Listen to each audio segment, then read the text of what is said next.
আসসালামু আলাইকুম।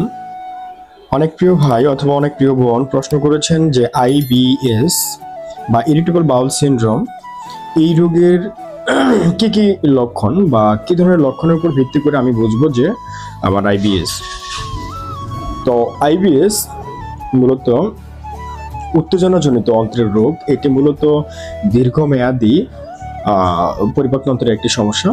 এর প্রধান যে লক্ষণগুলো তার ভিতরে উল্লেখযোগ্য 6টি লক্ষণ। 1 নম্বর হচ্ছে পেট ব্যথা বা অস্বস্তি। সাধারণত পেটের নিচের অংশে ব্যথা হয়, যা মল ত্যাগের পরে একেবারে কমে যায়। 2 নম্বরে গ্যাস ও পেট ফাঁপা।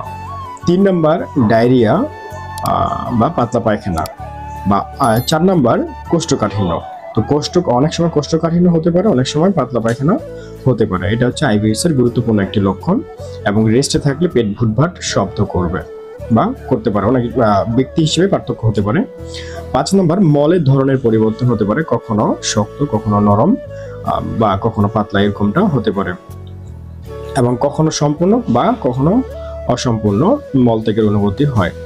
6 নম্বর আংশিক বা অসম্পূর্ণ মলত্যাগের অনুভূতি, অর্থাৎ আপনার পায়খানা করার পরেও মনে হতে পারে যে পুরোপুরি মলত্যাগ হয়নি, বা মলত্যাগের যে একটা অনুভূতি, এটা সর্বদাই একটা অনুভব হয়ে থাকে। এই হলো হচ্ছে আপনার উল্লেখযোগ্য 6টি লক্ষণ। ভালো থাকবেন। আসসালামু আলাইকুম।